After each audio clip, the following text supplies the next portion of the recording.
En esta ocasión vamos a presentar el libro de Educación, Política y Movimientos Sociales. Quien nos acompaña en este día es Hugo Vázquez, que es maestro y al mismo tiempo es doctorante de nuestro programa. Y por otro lado está el doctor Sergio Tamayo, quien es profesor de la UAM Azcapotzalco. Él es el coordinador del área de Sociología Política y además también preside en este periodo la Red Mexicana de Estudios de los Movimientos Sociales. Muy buenas tardes a todos. Agradezco de antemano la invitación a presentar este libro.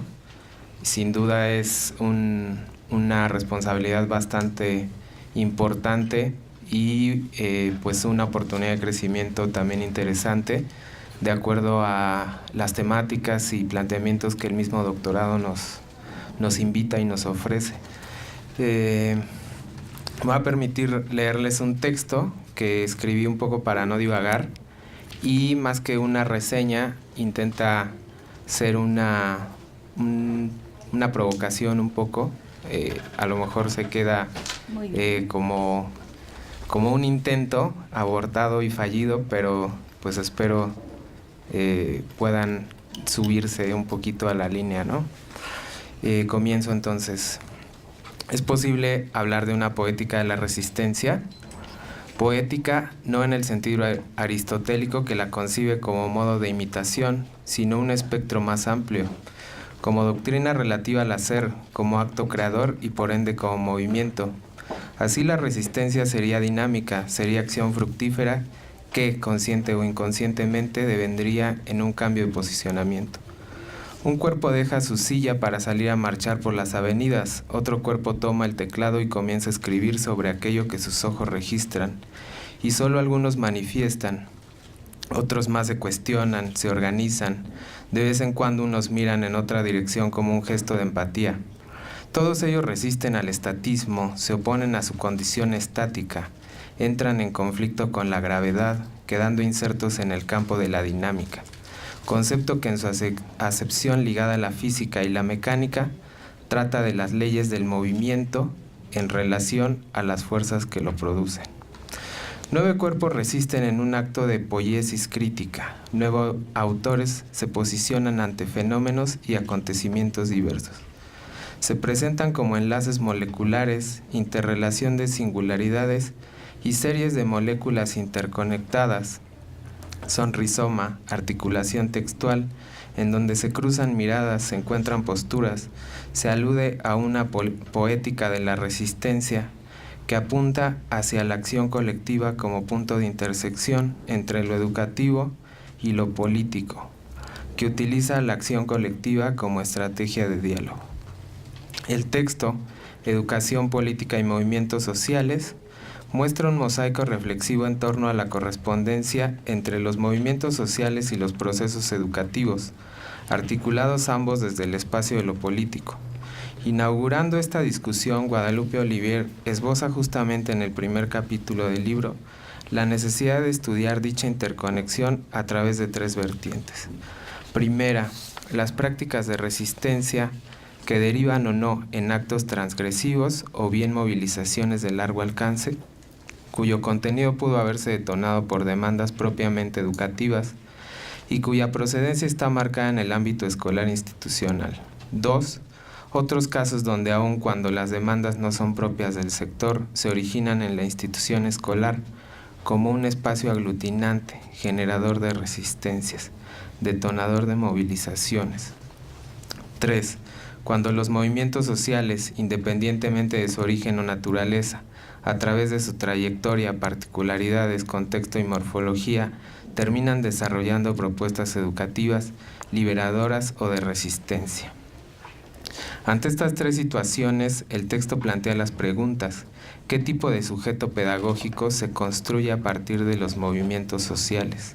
¿Es posible las aspiraciones de llegar a un proceso de concientización liberadora como meta de la imbricación entre educación y movimiento? Para Olivier, citando a Padierna, el movimiento es capaz de propiciar actos educativos más allá de acciones escolares, lo que a la larga implica un sujeto social renovado constituido en la práctica política. Por lo tanto, las propuestas de educación escolar desde los movimientos tienen sentido en el contexto de resistencia, pues prefiguran y concentran en ellas las aspiraciones de una nueva sociedad reflejada en el proyecto educativo alterno. Teniendo como ejemplos concretos el plan de transformación de la educación en Oaxaca, las escuelas integrales en el estado de Michoacán, la Universidad de los Pueblos del Sur o los proyectos de educación zapatista como el Sistema Educativo Rebelde Autónomo Zapatista para la Liberación Nacional y la Escuelita Zapatista, la poética de la resistencia se manifiesta como práctica. Se puede estudiar, rastrear, cuestionar, bajo una imperante necesidad por dinamizar los horizontes explicativos y las posibilidades metodológicas que profundicen en una relación más directa entre los movimientos y la educación. Gracias. Muchas gracias, Hugo. Bueno, yo daría ahora el micrófono a Sergio Tamayo, a ver qué nos puede compartir del texto. Bueno, quiero agradecer infinitamente al grupo que ha sido capaz de impulsar este gran proyecto de formación doctoral sobre educación política y procesos socioeducativos, especialmente a la doctora Guadalupe Olivier, coordinadora del doctorado, y en general al grupo que con gran compromiso y calidad se ha incorporado a la tarea de construir la Red Mexicana de Estudios de los Movimientos Sociales. El logotipo está por ahí, también por acá, para que vayamos identificando por lo menos a nivel de la imagen, ¿no? Por ejemplo, colegas de la UPN que han construido esta red: Alexandra Jablonska, Marilu Garay, Roberto González, Alejandro Álvarez, Saúl Velasco, Fernando Rojas. Además, es un placer, la verdad, estar aquí con ustedes y compartir con Hugo. Me encantó su participación. Lo que yo voy a decir en realidad son cositas que va a complementar nada más la línea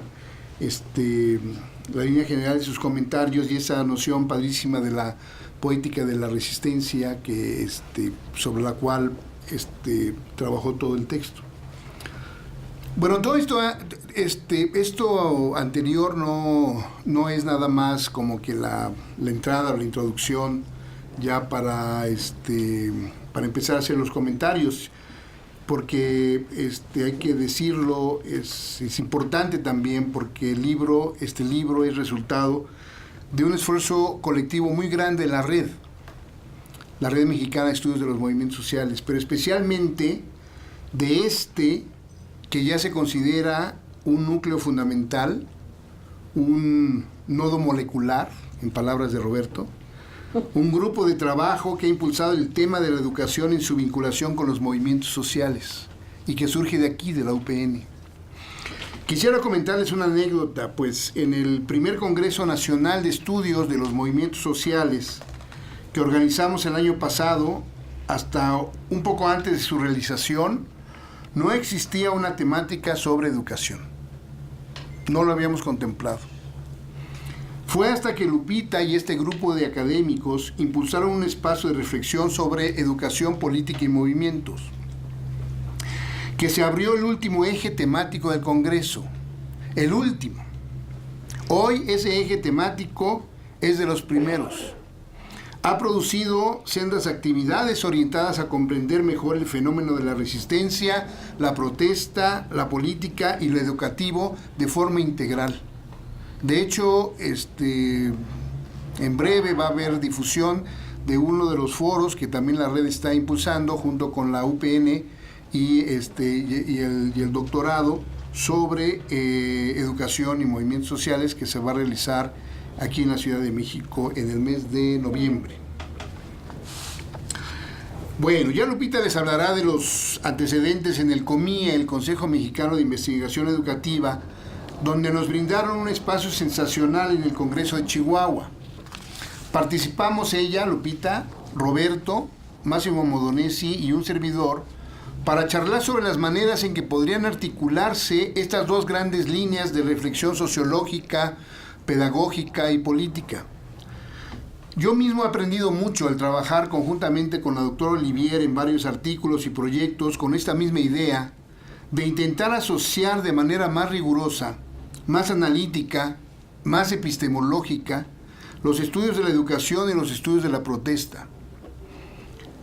Ya les comentaré parte de esto si me alcanza el tiempo para platicarles de mi capítulo en este libro.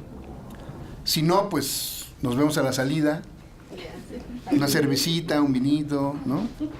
Roberto nos va a invitar, creo. Le toca.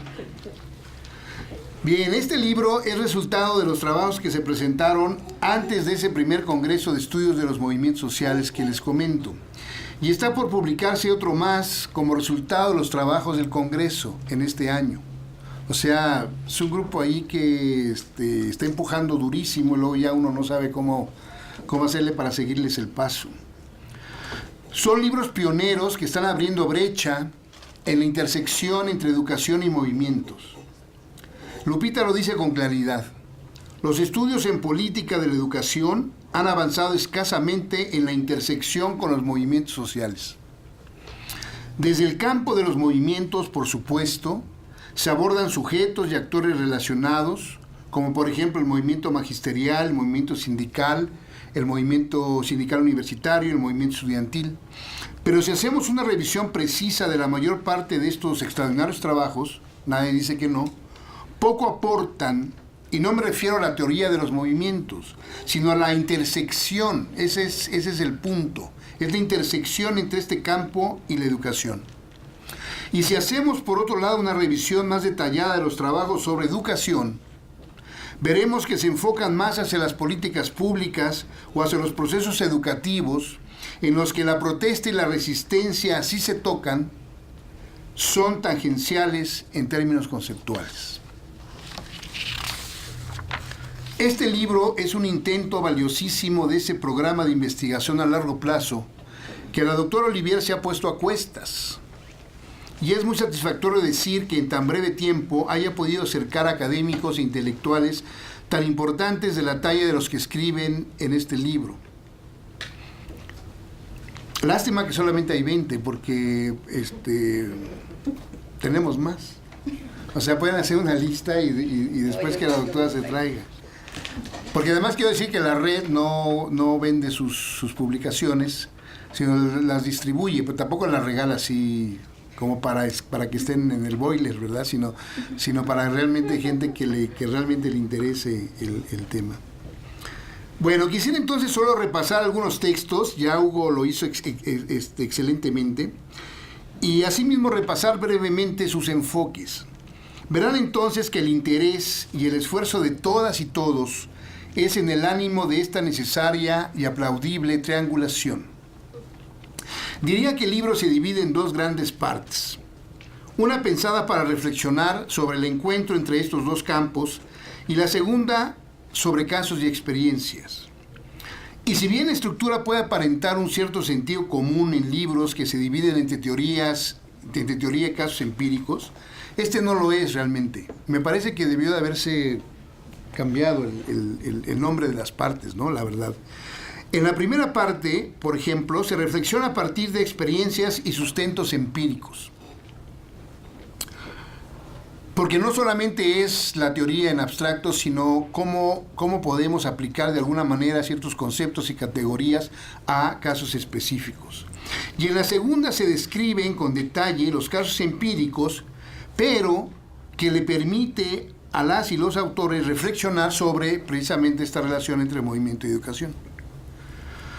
Es un libro que se lee bien, se lee de corrido, con descansos obligados para tomar a veces respiro y reflexionar sobre ciertos conceptos y ciertas densidades, necesarias además, me parece, innovaciones complejas que hay en este libro y que las y los autores nos deleitan, me parece. Apenas antier recorría la Feria del Libro Universitario y me detuve en el stand de Colombia.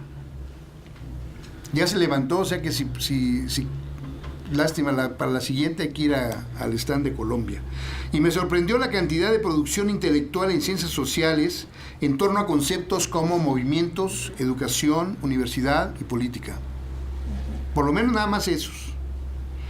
Las y los autores de este libro, además, yo diría, no les piden nada a nuestros colegas colombianos, con este libro al menos, porque están en la línea de producir nuevos conocimientos y nuevas ideas. Y eso es lo fundamental de este libro, por eso creo que hay que leerlo, con calma. Deben comprarlo, pero como la red no los vende, entonces, pues apúrense a que se los dé. Lo pueden bajar. Lo pueden bajar, eso. En la página de la red, que es www.redmovimientos, es muy fácil, redmovimientos.mx, ahí hacen clic en publicaciones, luego libros de la red, ya están todos los libros de la red, y ahí está este libro, ¿no? Muy buena observación, gracias. El libro tiene 9 capítulos y por razones de tiempo únicamente me referiré a algunos. Al mío. Al mío, que es el 3, creo, ¿no? O 4, así. El tiempo es tan horrendamente corto que quizá realmente ni mi capítulo pueda yo platicarles. En fin, la primera parte dice de cuando la educación se encuentra con los movimientos sociales. Fíjense, de cuando la educación se encuentra con los movimientos sociales. Y esta es una frase padrísima, porque en mi último libro sobre espacios y repertorios de la política, que está también arriba ahí como PDF, por cierto, hago un comercial, tengo un capítulo que se titula Cuando la etnografía se encuentra con la sociología y viceversa. Pero más aún, esta frase, como la del libro, se basa fundamentalmente en un original, que es el libro de un sociólogo histórico de la protesta estadounidense ya fallecido, de nombre Charles Tilly. Este es un nombre que ustedes oirán con frecuencia en sus cursos de movimientos sociales seguramente, o que tengan que ver con formaciones sociohistóricas, porque él era sociólogo e historiador, por eso dice cuando la sociología se encuentra con la historia.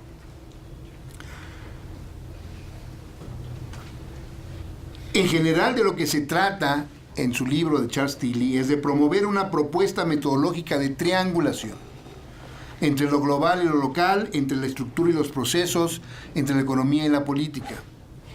Con esta idea, Lupita trata de incidir en este maravilloso encuentro entre educación y movimientos sociales. Eso sí, esa parte sí me parece muy feliz, digamos, el título, ¿no? De la parte. El capítulo de Lupita se titula precisamente De lo político en la educación a la irrupción en los movimientos sociales. En la primera parte se aboca a desmadejar el nudo de relación, educación y movimientos sociales y encontrar el eje de articulación basado en el carácter eminentemente político de la educación. Se pregunta, ¿por qué la educación se constituye como una entidad política? Y en la segunda parte analiza la articulación de la educación con la experiencia de movimientos, especialmente la manera como desde la participación política y la acción colectiva diversos movimientos magisteriales han construido proyectos de emancipación, incluso siguiendo las bases de la pedagogía de la liberación, de la pedagogía de la resistencia, de la pedagogía del oprimido, o cualquier cosa que estos movimientos hayan entendido por tales conceptos.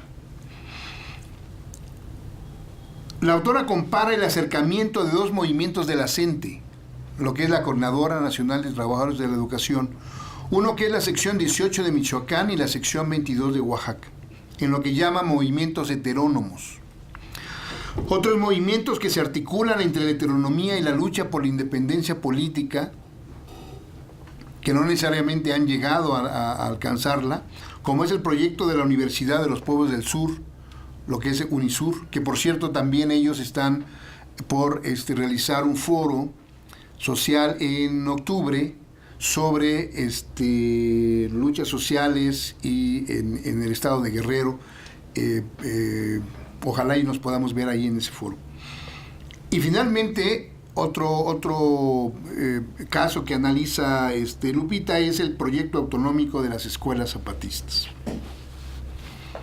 Lucía Rivera, aquí está con nosotros, espléndida académica, nos explica la formación de movimientos conservadores a partir de escudriñar sobre los significados de la nueva filantropía corporativa en la escuela pública.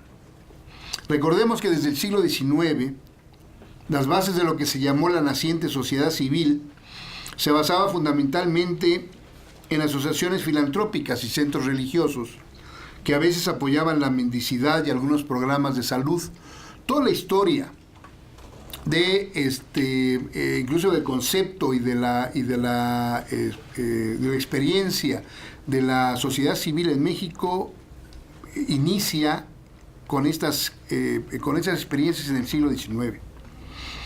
Aquí de lo que se trata en el capítulo de Lucía, y además por lo que me subyugó el texto de Lucía, es analizar un caso para distinguir simbólicamente los significados reales de frases que de tanto repetirlas nos parecen huecas.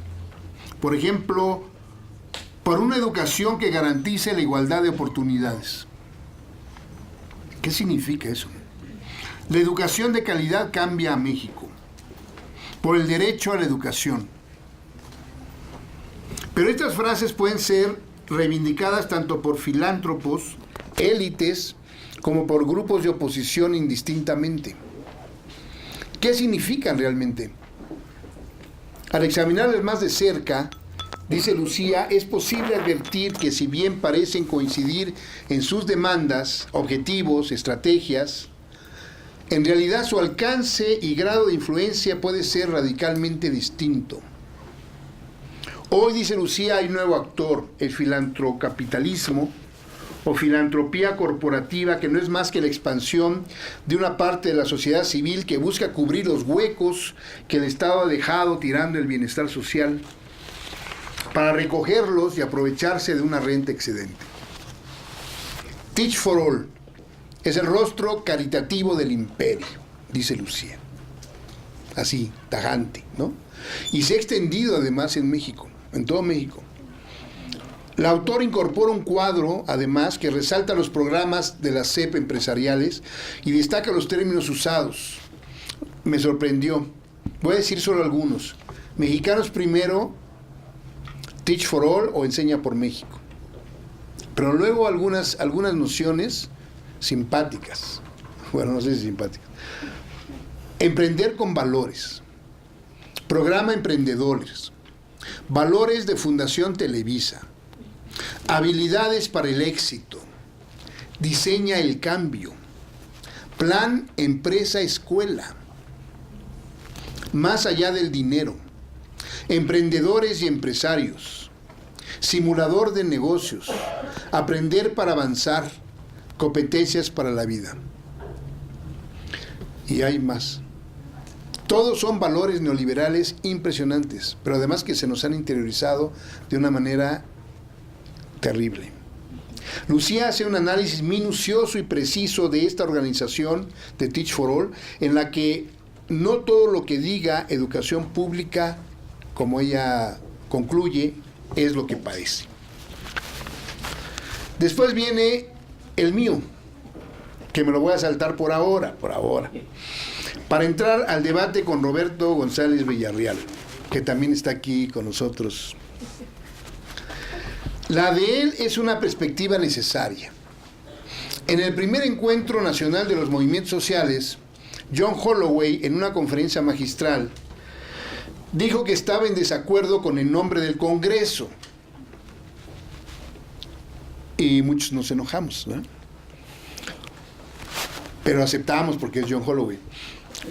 Y decía porque no cree en los movimientos sociales. John Holloway no cree en los movimientos sociales, ni que este sea un concepto útil para explicar lo que está pasando actualmente. Me gustó su valentía, al menos, ¿no? Es valiente para decir eso. Pero después nos llevó al desencanto.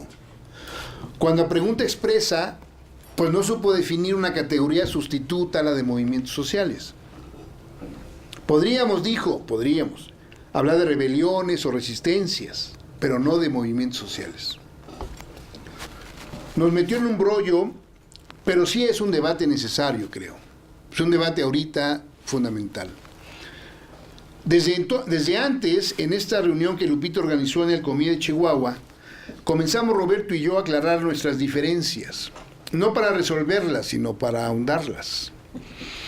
Y está bien porque con un tequilita pues, se puede ahondar mejor las cosas, ¿no? Pero entonces lo conminé, eso sí puedo decir. Le supliqué, pues, a que escribiera sobre estas nuevas categorías y nociones que se habían apoderado de mi amigo y lo habían encarcelado sin permitirle una puerta de salida, siguiendo Deleuze y no sé cuántos más. Bueno, su capítulo se titula Materia, sustancia y forma de protesta, flujos moleculares y compuestos molares en Yo Soy 132. Yo creo que si esto fuera una revista de ciencias naturales, química, física, además, se entendería mejor el asunto, ¿verdad? Bueno, es una salida espectacular de Roberto, me parece, que trae a Deleuze y a Guattari, a Harry Negri, para acercarse a una elaboración teórica y explicar movimientos de nuevo cuño, o más bien debería decir acontecimientos y multitudes. Esas son las categorías de Roberto. Son formas distintivas a la de los movimientos tradicionales.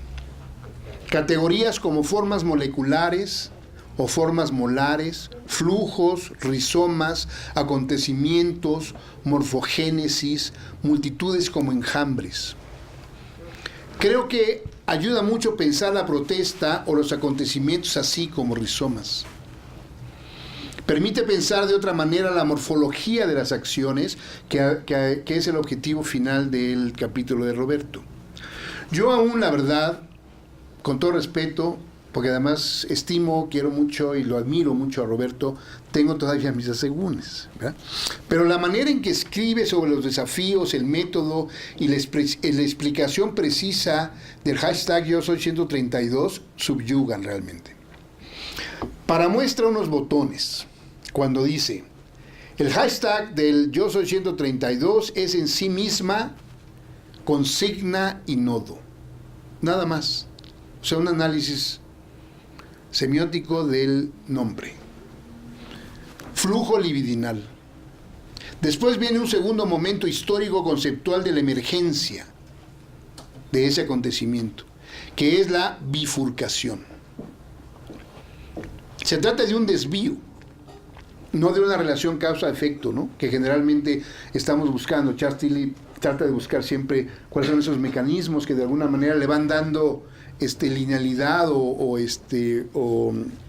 sesgo a los procesos. Se proliferan las moléculas que conforman una primera articulación. O sea, estamos hablando de movimiento, del Yo Soy 132, que para que no nos vayamos a ir a no sé dónde. Dice que va de los flujos de energía libidinal a la sustancia de la protesta. Hay de todo, ensambles, nodos digitales, nodos geográficos. Los flujos moleculares se oponen a los compuestos molares, es decir, a la estructura, a la totalidad, a la homogeneidad, que la aborrecemos, ¿no?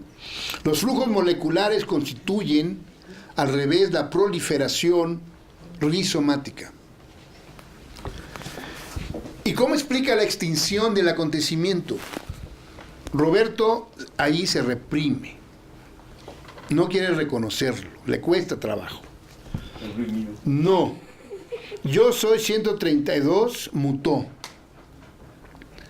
El acontecimiento se transformó en muchas luchas, en muchas cosas, en muchas sensibilidades. En algunos casos se vivió como ruptura, en otros como depuración, en muchos como vaciamiento.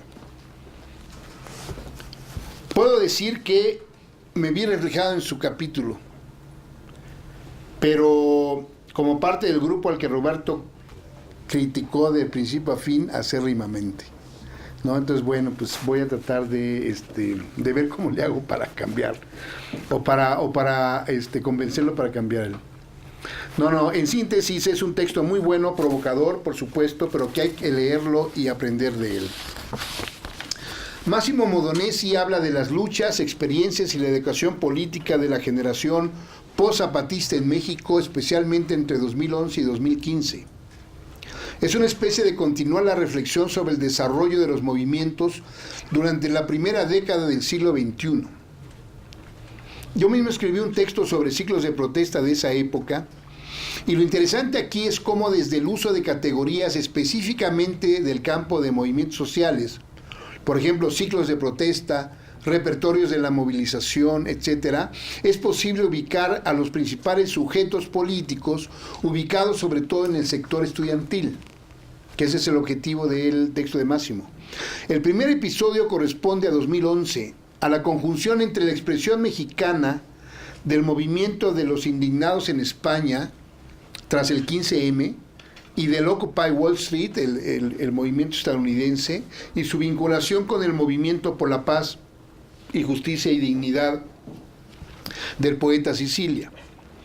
El segundo momento, dice Máximo, lo escenifica efectivamente el Yo Soy 132 de factura juvenil y estudiantil, y la tercera etapa se vincula con el ataque a Iguala el 26 de septiembre, el movimiento por Ayotzinapa y la presentación de los 43. Movimientos estudiantiles que define como formatos difusos, inorgánicos, esporádicos y efímeros, fragmentados precisamente por su pluralidad. Es un texto que valdría la pena repensar en el marco de si esa pluralidad, que para algunos es un rasgo positivo de los movimientos, puede sin embargo llevar a la conformación de lo que Bauman ha definido como movimientos líquidos. El texto de Saúl Velasco se titula Proyecto Educativo y Movilización Política, el caso del CESDER en la Sierra Norte de Puebla, y puede vincularse muy bien con el capítulo de Guadalupe Olivier.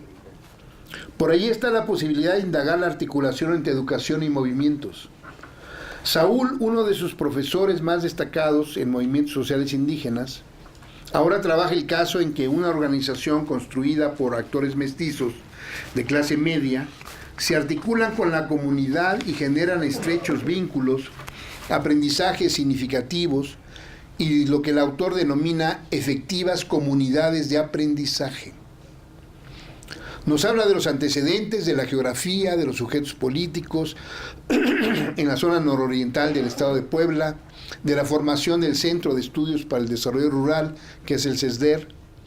Explica con detalle la formación del plan de estudios a nivel de telesecundaria, bachillerato y licenciatura, que articula después, y eso para mí es lo interesante, con la acción política del CESDER y las comunidades, y la orientación estratégica de ese programa, generando acciones hacia la conformación de grupos, definición de demandas, construcción de proyectos de desarrollo, organización de tareas y reflexión política, así como procesos organizativos y de construcción de identidades colectivas vinculadas al fortalecimiento de la ciudadanía, la calidad de vida y hacia una economía solidaria. Este ejemplo bien puede darnos luz de la manera como los movimientos construyen o pueden construir o desean o buscan construir proyectos de futuro y emancipación. El texto de Alexandra Jablonska me encantó. Alexandra, ¿no? En buena onda.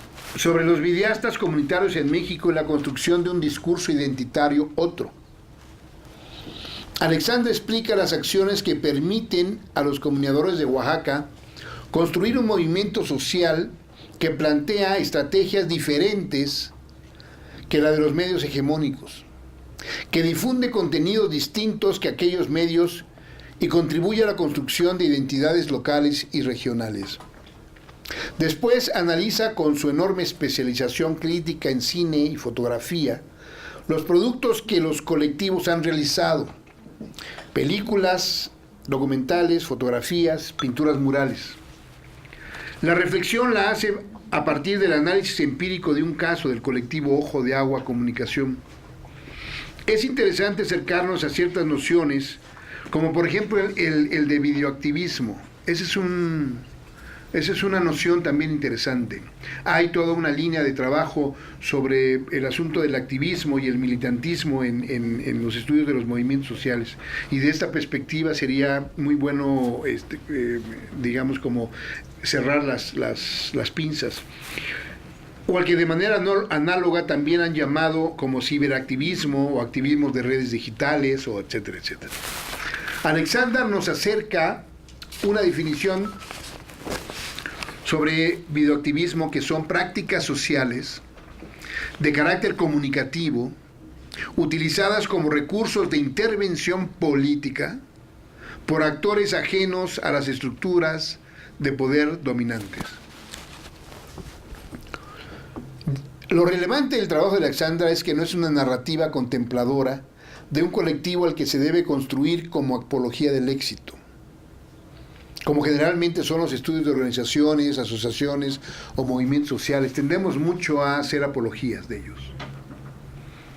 Al contrario, Alexandra está todo el tiempo confrontando las dificultades que significa precisamente la construcción de qué prácticas llevan a la mejor intervención política.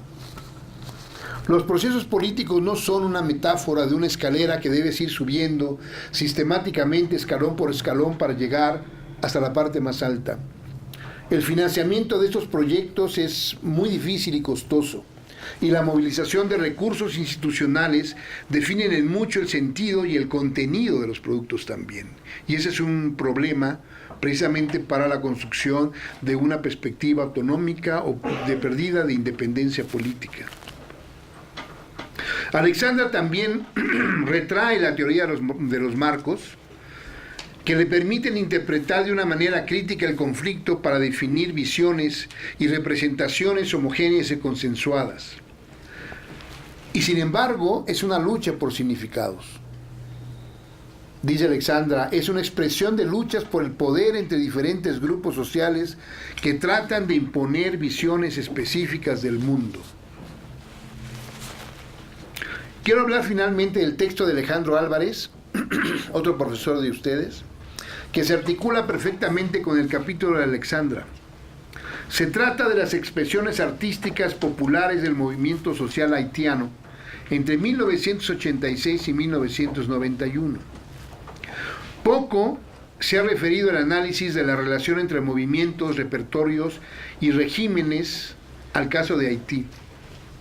En comparación, por ejemplo, a otras experiencias muy posteriores en el siglo XXI de Bolivia, Ecuador, Venezuela, Argentina o Brasil. Pero me llamó la atención la manera como inicia Alejandro el texto, que nos entusiasma para seguir leyendo su interior. Dice el autor, el movimiento Lavalas en Haití, a través de la movilización, organización y protesta en contra de un régimen militar, logró llevar a la presidencia a Jean-Bertrand Aristide, un ex sacerdote con gran influencia de la teología de la liberación. En ausencia de una tradición partidista y democrática en general, el movimiento social haitiano, por medio de marchas, boicot y la barricada, logró que los sectores empobrecidos lograran hacer efectivo su derecho de voz y voto. En otras palabras, y esto para mí es lo fundamental, el movimiento consiguió romper con la inercia autoritaria entre esos años y expresó la fuerza de la irrupción de las masas en la escena política. ¿Cómo lo hizo? Esa sería la pregunta para mí. No es el objetivo de Alejandro descifrar la multidimensionalidad de la política haitiana en ese momento, pero sí una parte que me parece crucial en la necesidad de entender el entramado cultural que los movimientos sociales también significan. Y este es el del arte. El movimiento social, dice Alejandro, también tuvo una proyección artística y educativa informal de gran impacto que se plasmó especialmente en las calles de Haití. Ahí está de nueva cuenta el punto central que a la doctora Olivier le imprimió a la coordinación de este libro y la manera como desde diferentes aristas rizomáticas, aceptando sin conceder a Roberto, los autores de este libro, la mayoría profesores y profesoras de muchos y muchas de ustedes y otros miembros activos de la Red Mexicana de Estudios de los Movimientos Sociales, le imprimieron magníficamente. Ahora sí, para terminar, solo decir que es un gran libro, un libro para analizar, un libro para aprender, un libro para conocer mejor nuestras complejas y cambiantes realidades educativas. Felicidades a todas y todos los autores y felicidades a los... Entonces, a partir de ahí, lo que discutíamos mucho era cómo había diferentes formas de explorar lo educativo, porque la idea, y los movimientos, la idea con estas iniciativas fue ver cómo discutían, por un lado, los expertos en movimientos sociales frente a los que trabajaban el campo educativo desde el ámbito político. Entonces, sentarlos en la misma mesa fue sumamente enriquecedor. Este es el antecedente que da lugar a este libro y a esta perspectiva.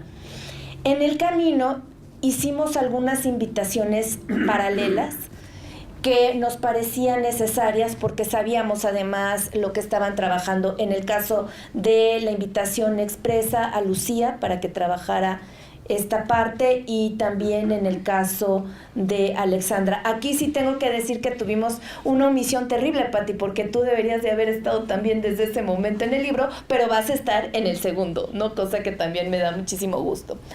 Bueno, entonces esto es lo que le da lugar al libro, que espero que ustedes puedan leerlo, que sea de su interés, porque no solamente es en el caso de que trabaja en cuestiones muy, muy específicas de lo educativo, desde el ámbito pedagógico, psicológico. Por otro lado, esto les da una cobertura contextual muy importante y muy interesante. Sí. Roberto. Querida, nos vamos a tener que aguantar un poco esta discusión, porque una de las cosas interesantes del libro y de la red, yo estoy muy contento en la red porque de lo que se trata está permanentemente desafiándonos a nosotros mismos, a nuestros saberes y a las prácticas políticas que tenemos o a las que enfrentamos o a las que estudiamos, ¿no? Y en la red, en el último congreso hubo un par de mesas, o era eje en realidad, donde decía, ¿y qué estamos haciendo en México sobre los referentes teóricos, lo que estamos creando? Y yo lo que decía, a lo mejor no es tan, en el primer congreso no se ve tan claro, pero con estos libros y otros vamos a empezar a ver lo que hacemos y cómo nos desafiamos. Vuelvo a repetir. Yo creo que una de las primeras cosas para desafiar es meternos a las discusiones internacionales, porque estamos realmente, creo, muy atrasados en discusiones que en Sudamérica o en Europa ya tienen muchos años en estos temas, y nosotros seguimos repitiendo y repitiendo y repitiendo. Lo estamos viendo y lo vamos a ver ahora con el nuevo proyecto de la red, que es el estudio del estado de conocimiento de los movimientos sociales. Lo vamos a ver para ver cómo repetimos y repetimos, y en México paradójicamente tenemos experiencias históricas que desafían a los conceptos, y el zapatismo fue el primero, si tú quieres, no cabía el zapatismo ni en las teorías de los movimientos sociales, ni en las teorías marxistas, ni nada, esa era otra cosa distinta, ¿no? Y yo creo que ha venido ocurriendo cosas similares.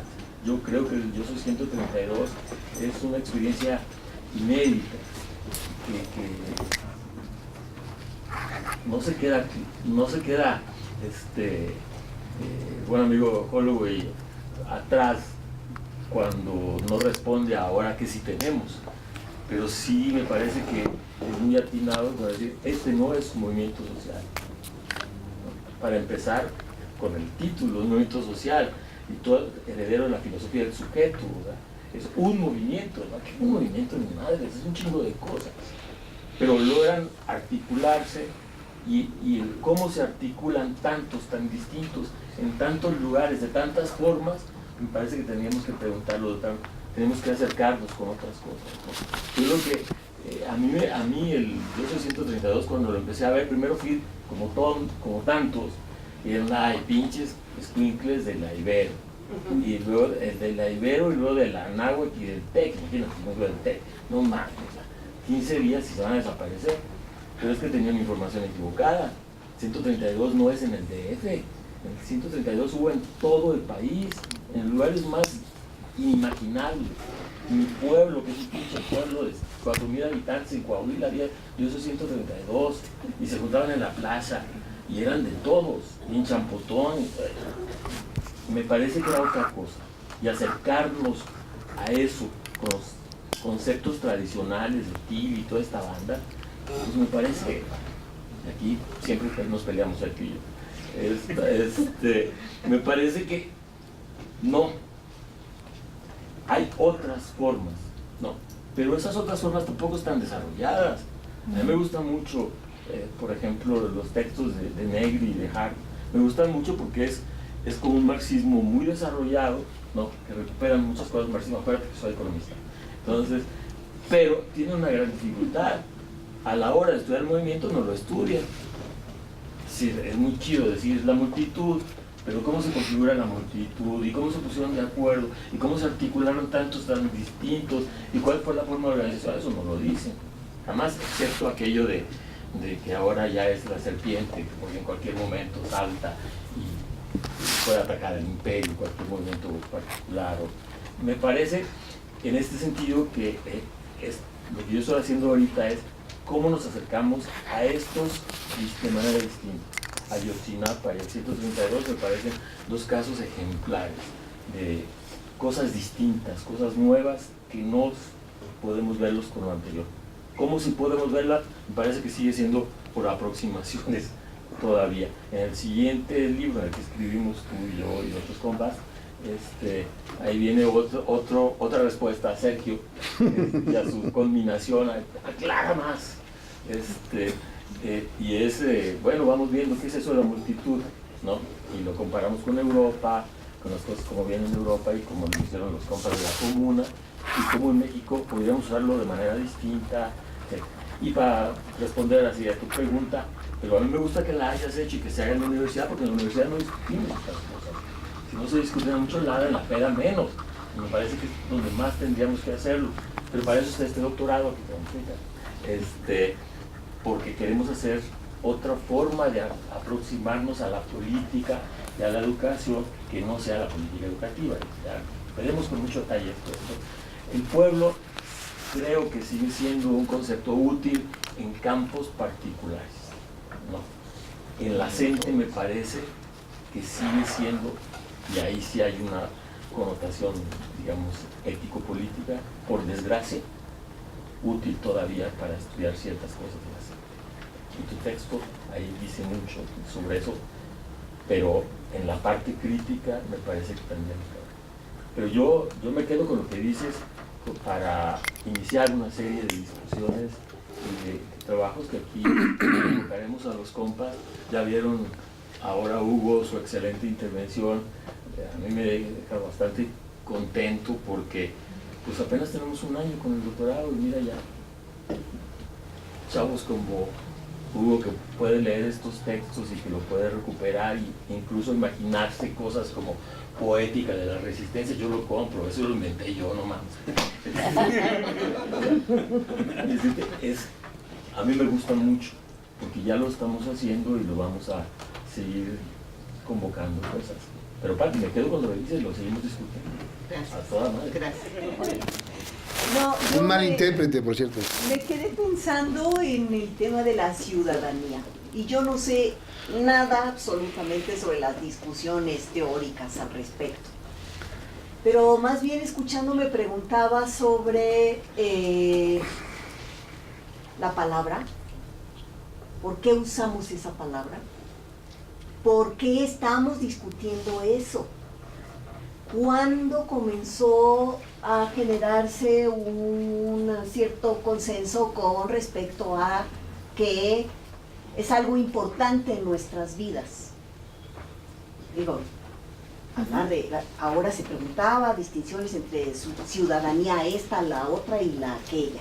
Entre ciudadanía y educación en valores y sus raicillas por ahí que se desprenden, creo que hay una maraña ahí que tendríamos que desenredar, pero empezando por ciudadanía. ¿Qué es eso? ¿Qué hay detrás de eso? O sea, ¿qué preocupaciones de nuestra vida cotidiana hay detrás de esta inquietud? Por ejemplo, la que hace la compañera, ¿no? Que es a lo mejor parte de lo que se preguntan muchos que están en la práctica diaria formando y se hacen esta clase de preguntas. Y recordé por ahí que hay un librito que se llama Precarias a la Deriva, y es un colectivo de mujeres que se reúnen a discutir las condiciones actuales de vida, y una de las cosas que concluyen es que lo que tenemos es una crisis de cuidadanía, una crisis de cuidados, porque esa ciudadanía tan individual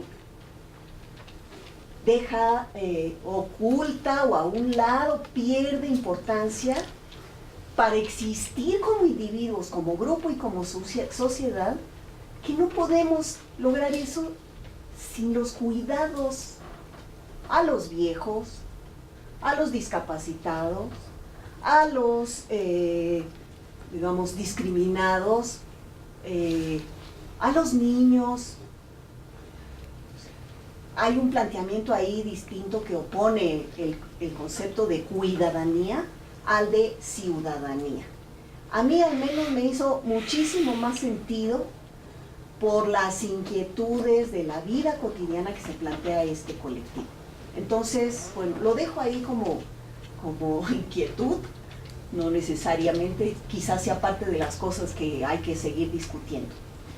Y bueno, el otro tema, aunque luego haya turno para lo que se está preguntando ahora, más bien es como pregunta hacia también el concepto de movimientos, un movimiento social, porque de pronto yo cuando vi el libro terminado y veo que yo le puse de nombre movimientos conservadores, y dije, caray, como que está fuera de lugar, como que no checa, como que, bueno, ni hablar.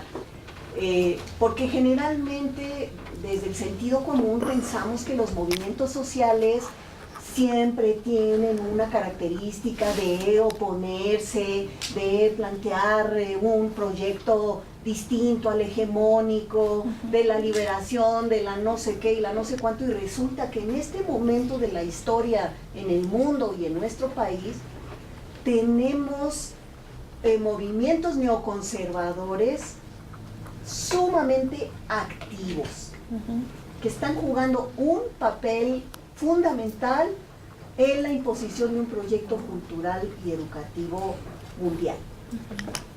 Entonces, bueno, por ahí la cuestión de que a lo mejor por ahí hay un hueco también para abrir la misma concepción de movimiento social, para dar cabida a otras cosas y empezar un poco en la tónica que tú intervenías al inicio, comenzar a ver lo que no vemos, por lo tanto no lo estamos estudiando. Así por es. ahí va. Muy bien, muchas gracias, Lucía. ¿Una intervención más? Por favor.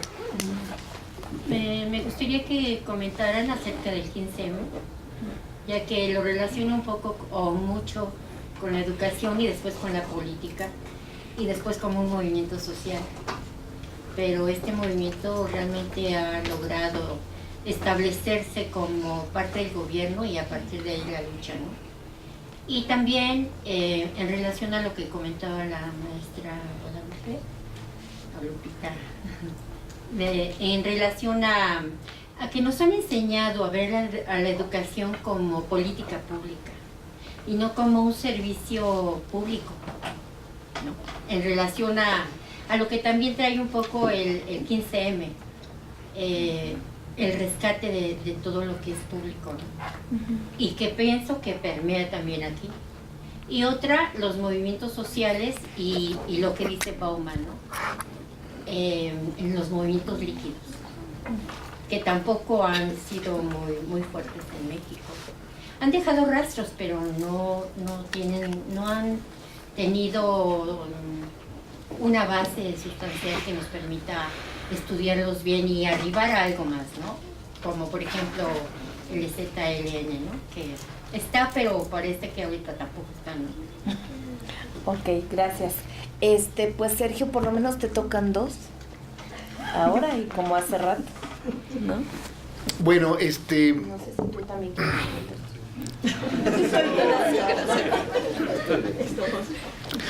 es que un poco tiene que ver con el conjunto de lo que estamos discutiendo. Yo en realidad, digamos, la confrontación ahí con Roberto es pura broma.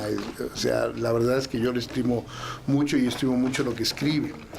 El asunto es precisamente porque creo que está viendo, y no solamente en otras latitudes, digamos, fuera de México, sino también aquí adentro de nuestro país, está viendo realmente intentos muy interesantes de poder explicarnos de otra manera las cosas que están pasando, como estas, ¿no? La cuestión esta de los movimientos. Y por eso me parece muy bien, y cuando estábamos platicando sobre el asunto, y decía, empezamos a pensar sobre la cuestión esta de la multitud, y después él empezó a profundizar más sobre la cuestión rizomática y toda esta concepción metodológica de Deleuze y todo este rollo, y me parece que es básico y fundamental.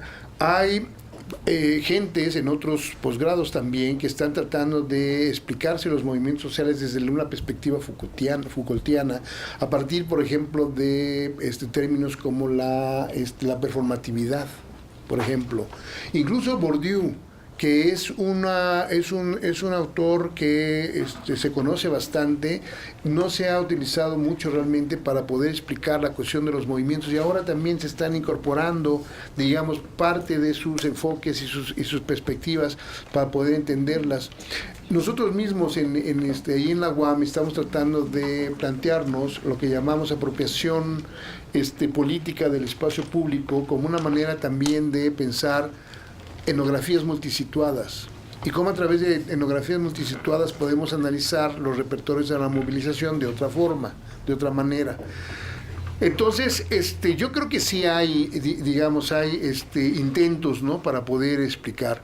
El asunto es que, en realidad, al final, el punto es que la discusión se mantiene un poco en términos de en qué momentos históricos se construye un sujeto político realmente capaz de modificar la realidad. Esa es la pregunta. El comentario va exactamente como decía Roberto, ¿no? También lo que dice Sergio, hay que abrirnos a repensarnos. O sea, exacto. Eso, porque ¿cómo explicas la candidatura indígena del CNI? Y luego te repliegas. Exacto. Pero estuvo el sábado y domingo en Oaxaca y la gente, ¿no? Pero además es curandera, es partera, o sea, y se mueve la gente de la teología de la liberación. Dices, bueno, si empiezo eso que decías, ¿no? Si es, no es, cumple, no cumple, sino que está ahí, y desde ese lugar, no sé, creo que por ahí va el aporte, ¿no?, de Lucy en ese sentido, ¿no? O sea, el movimiento del feminismo comunitario boliviano, por decir, lo que está construyendo en esas relaciones, y eso aporta otras maneras de nombrar, tal vez desde ahí nos permita como caminar. Eso es. Explicar la realidad con otras nociones, ¿no? Entonces, como estar abiertos y abiertas a esa. Una construcción constante. Bien, pues Lucía... No, yo ratificaría Es esto último, porque se conecta con lo que dice Sergio, se conecta con lo que dice Patti. Mi pregunta iba en ese sentido, al final es un cuestionamiento y la necesidad, sobre todo quienes nos dedicamos a esto, de estar constantemente revisando y cuestionando. Que eso es lo importante. Porque es la misma discusión que plantea Sergio, un poco la misma que yo estoy planteando en el capítulo sobre educación pública. Es una reivindicación de muchos grupos y de muchos movimientos. Hay en todo el mundo grupos organizados que están generando acciones con esta demanda central. Pero cuando ya le empieza uno a ver el detalle y a rascarle y a ver, pues entonces empiezas a descubrir cosas como esta. Así en la ciudadanía, que van a reivindicar los valores sociales, uno de ellos el emprendedurismo, claro, que es muy distinto a lo que estaría planteando el otro grupo de acá, o el otro movimiento. Entonces las palabras no son neutras, no creo que sea anodino el tema de las palabras que usamos. A lo mejor tenemos que inventar otras, a lo mejor tenemos que inventar otros conceptos, otras maneras de nombrar, otras maneras de decir, y eso, bueno, pues es parte también de la batalla, pues en lo que yo creo que es la filosofía de vida diaria, ¿no? Pero aquí creo que es obligado, en este tema, en el terreno de la investigación, es algo obligado para que entonces podamos tener elementos para oponer a esa concepción de educación que ya se extendió y que uno ve los valores Televisa, bueno, muchos ya están pegados en las entradas de las escuelas públicas. Fundaciones empresariales que tienen bajo su control un grupo cada vez más grande de escuelas públicas y nosotros ni nos enteramos. O sea, a mí esa es la clase de cosas que me interesan, que me emocionan, que me gusta ver, porque uno va descubriendo que hay tantos flujos de la realidad que van pasando por aquí, por allá, y nosotros ni en cuenta. Entonces, diría al compañero, toda esa terminología que ahora la vemos en todos lados, en la propaganda, está en el nuevo modelo educativo, está en todo el discurso de la reforma, etcétera, etcétera, etcétera. Bueno, pues lo que está es siendo portadora de ese lenguaje hegemónico, de esos valores hegemónicos, que luego no sabemos de dónde vienen y lo reproducimos. Ya hasta aquí le dejaría nada más anuncio, adelanto, que estamos terminando un libro precisamente para hablar de estas redes, a la que, por cierto, el título estamos pensando ponerle el cártel de la reforma educativa. Está muy bien. Porque yo dudaba, pero bueno, ya después de la discutidera, no, es un nombre apropiado. Porque al final todos los caminos llevan a los mismos. Sí. Todos los caminos llevan a los mismos grupos. Y no lo vemos. Entonces, pues yo nomás diría en conclusión, no hay respuesta y aquí no vamos a dar recetas, yo nomás diría aguas. Sí, yo me quedaría con dos cosas y como un poco para cerrar y agradecerle su presencia aquí. Por un lado es como estar todo el tiempo abiertos, además sería una obligación en una universidad pedagógica, estar todo el tiempo abiertos para pensar de otra manera la realidad educativa. Aquí se discutió mucho sobre los conceptos que todo el tiempo están refriteándose, moviéndose y obviamente nos dan los mismos resultados. Tendríamos que movernos del lugar para develar otras cosas. Y a propósito de lo que nunca vemos, tiene que ver con cómo salimos de repente de estas cajas y tratar de mirar todo el tiempo con otros lentes, viajando a Oaxaca en carretera, en aquellos caminos que nadie quiere ir. Yo siempre pensé que todas las secundarias públicas en Oaxaca se llamaban Benito Juárez, porque si te das cuenta siempre es la misma, hasta que encontré una que ¿saben cómo se llama? Porfirio Díaz. No, era la secundaria técnica Steve Jobs. Ándale. Entonces, Ahí está. Era como para sacarle una foto y es el ejemplo simbólico, gráfico Claro. del cambio. que tiene que ver con esta bisagra. Tendríamos que hacer el camino nuevamente, porque no la saqué, más bien me quedé pasmada, y seguimos en el camino para volver a buscar a la escuela secundaria Steve Jobs, porque bueno, nos habla justo, y lo quiero dejar como este simbolismo, de estas transformaciones y estos cambios, pero además esos lentes que tenemos que ponernos constantemente para ir más allá de lo evidente. Bueno, muchas gracias y nos vemos mañana. Todo el asunto digital y el jueves pedagogías insumisas para seguir con estos mismos temas. Gracias. A ver, vamos a ver lo de los libros. Las que preguntaron. A ver, primero van los que preguntaron y luego ya todo lo demás.